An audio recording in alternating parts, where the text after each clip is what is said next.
Well, good morning, everyone, and welcome. This week you have the joys of a little in-class assessment. Don't be anxious about it. It's really very easy. Maybe too easy. So look, that's something to look forward to. It's actually less intellectual effort than participating in a normal tutorial. So, with that, I'm going to get on to the lecture. We'll be having a tutorial on this next week. In our tutorial, we'll be focusing on the late 19th and early 20th centuries at the origins of white Australia. But since that was such an important feature of Australia for the first 2/3 or 3/4 almost of the 20th century. Today I'm looking at the general issue of peopling Australia since 1788. The lecture is chronologically divided. It's quite straightforward. I look at the convict era, then the period from gold rush to federation, which is when an enduring European society is created here. Then at British, mostly British, and some other migration prior to World War II, early post-war migration, and then the end of white Australia. So that's the structure. So I'm going to begin by looking at the pressures for at the convict era, and begin by focusing on why there was a convict era of transportation to begin with. And the reason was the growth of population and urbanisation in England in the 18th century, combined with the problem of policing Ireland and keeping Ireland, which was a colony basically, under control. Now both England and Ireland created in England and Ireland, society created pressures which led to a criminological problem. Managing crime became an issue. It is significant that nearly all the convicts are English and Irish. Very few Scots. There are some, but they're rare. Now the situations in England and Ireland were very different. In Ireland, the problems were poverty and political rebellion.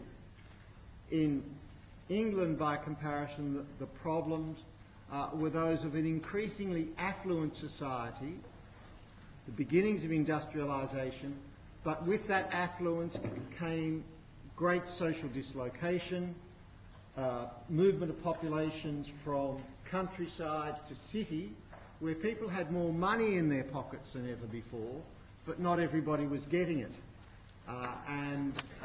In these early industrial cities, Manchester and Birmingham are the two classic examples. Housing was very poor, the provision of services was very poor. The penal system in England had revolved around local magistrates, sheriffs and the church. It worked well in rural areas where communities could provide sanctions. It was inadequate for the rapidly growing industrial cities, especially in the north of England and also London in the 18th century. The solution of successive British governments in the 18th century to these social problems in England and the rise of crime, particularly crimes against property, was ever harsher laws.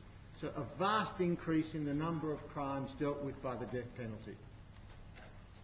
Now, we're familiar with this kind of approach to penal issues in this country. We don't hang people anymore, but we ever hear calls from politicians for mandatory sentences and all that sort of thing. There's mandatory sentencing legislation before the West Australian Parliament as we speak. Right? So ever harsher penalties are seen as an appropriate solution. And by the time we get to 1770 or so, we've got over 100 crimes theoretically punishable by execution. Now the problem was juries didn't like convicting people of relatively minor crimes against property or assault, didn't like sentencing them to death, and judges didn't like sentencing them to death either. So judges tended to award other penalties, but there was no adequate penal system. So there were very few prisons. And the prisons which existed in the 18th century were traditional prisons. designed for rebellious aristocrats, the keeps and dungeons of castles and such things. They weren't really appropriate for incarcerating your ordinary common and garden variety criminal who, in a rural situation, stole a sheep, or in an urban situation, stole a consumer good of some kind, or who picked pockets. So there was a real penal problem. In Ireland, as I said, the problems were different. In Ireland there was desperate rural poverty, which gave rise to its own crimes of survival, and also political rebellion against English rule. Once again, unless the rebels were actually going around killing people, it was difficult to persuade magistrates to impose capital sentences. So what did you do with them? Now the solution was what was called transportation. And transportation meant sentencing criminals to exile. And the place where criminals were sent for exile normally was North America.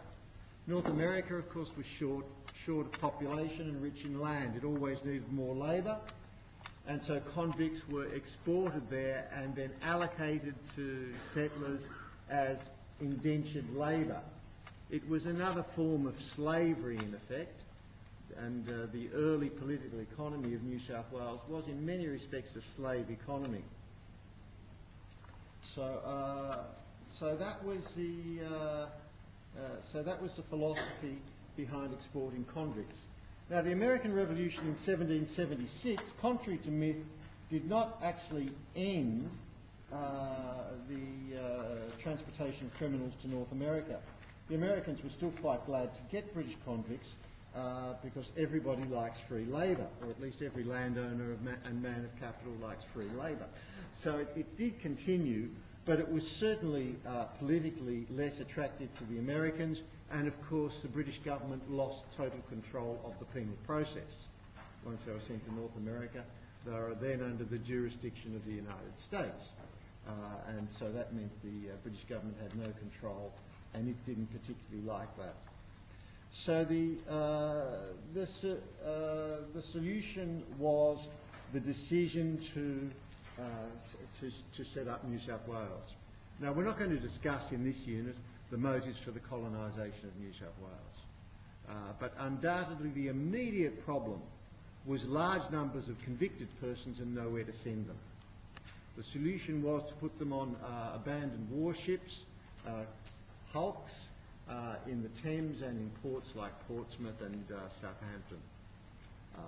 This was not very satisfactory for a whole lot of reasons, mostly to do with the health of convicts in these conditions. So the settlement of Australia might seem rather an extreme solution to this problem, say compared to building jails, but there were other motives involved as well, and that was the concern that if the British